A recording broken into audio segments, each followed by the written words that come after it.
Bonjour à tous et bienvenue dans SIC, la messe des rameaux dans le monde entier, la prière du pape pour l'Indonésie, et 25 ans après Tibérine, c'est tout de suite dans SIC.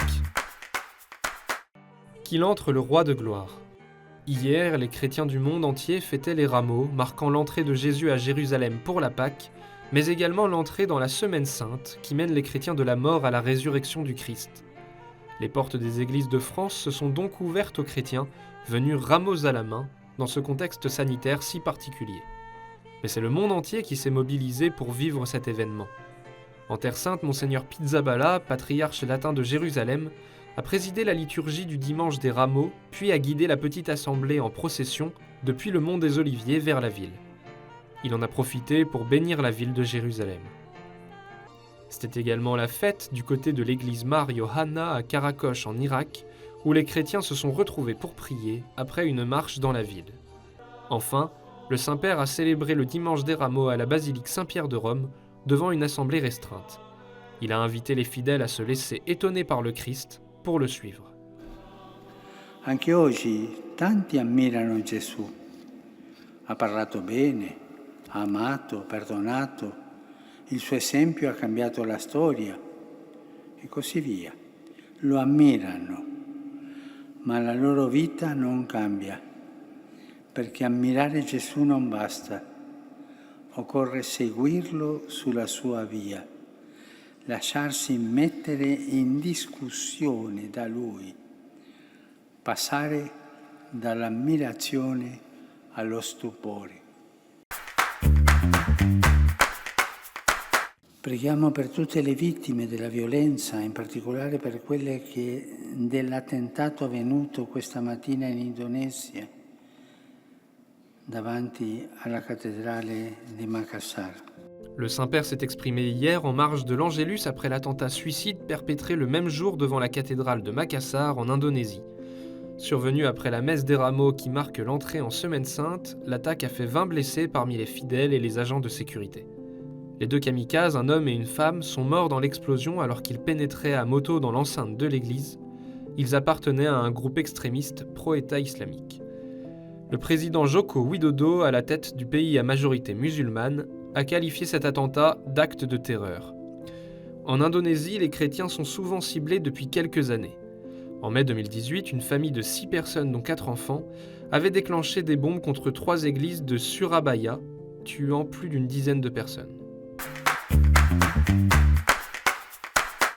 Interrogé la semaine dernière suite à la publication d'un texte sur la bénédiction des personnes homosexuelles par l'Église, le cardinal Christoph Schönborn a affirmé qu'il n'était pas content au journal allemand Welt am Sonntag. Pour expliquer sa position, l'archevêque de Vienne a rappelé le sens de la bénédiction.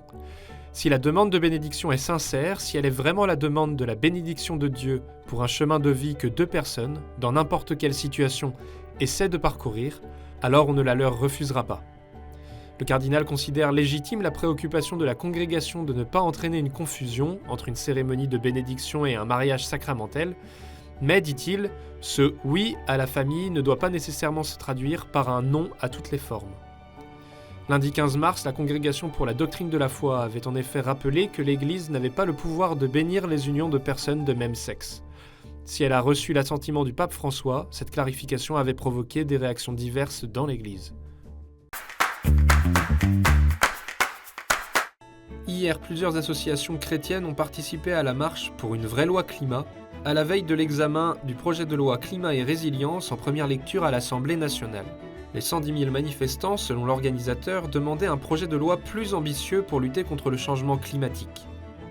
Parmi les manifestants, des associations chrétiennes telles que Chrétiens Unis pour la Terre ou le réseau Église Verte étaient présentes dans une dizaine de villes. Les manifestants étaient venus avec des rameaux à la main en ce dimanche des rameaux. À quelques heures de la marche, durant la messe du matin, des intentions de prière universelle ont été portées dans plusieurs dizaines d'églises partout en France. L'amour de son prochain ne se limite pas à sa famille, il concerne les générations futures comme ceux qui sont loin, à l'autre bout de la planète, explique Laura Morosini, présidente de Chrétiens Unis pour la Terre. Vendredi, l'association La Parole Libérée a annoncé sa dissolution. Située à Lyon, l'association regroupait des victimes d'agressions sexuelles dans l'Église et était à l'origine des procès du cardinal Barbarin et de Bernard Prénat. À l'AFP, François Deveau, président de l'association, a rappelé l'aboutissement de leur action avec l'émergence de la vérité, qui vient avec la création de la commission indépendante sur les abus sexuels dans l'Église catholique, qui pourra rompre avec l'obscurantisme. L'association a restitué son expertise dans un livre blanc intitulé « Marianne, n'entends-tu pas tes enfants pleurer ?» C'était il y a 25 ans. En pleine guerre civile algérienne, 7 moines du monastère de Tibirine en Algérie sont enlevés par un commando armé dans la nuit du 26 au 27 mars 1996. Leur assassinat est annoncé 2 mois plus tard, le 21 mai. Malgré le danger, ces moines trappistes ont fait le choix de rester dans leur monastère de Notre-Dame de l'Atlas, auprès de leurs voisins algériens musulmans, priant parmi les priants, selon les mots du prieur Christian de Chergé, l'un des 7 moines enlevés. Un témoignage de fraternité qui continue de marquer les esprits aujourd'hui, en Algérie et au-delà. Le 8 décembre 2018, les 7 moines, Luc, Christian, Christophe, Michel, Célestin, Bruno et Paul, ont été béatifiés à Notre-Dame de Santa Cruz à Oran, avec 12 autres martyrs assassinés en raison de leur foi. Une célébration que le pape François a qualifiée de « grand signe de fraternité dans le ciel algérien ».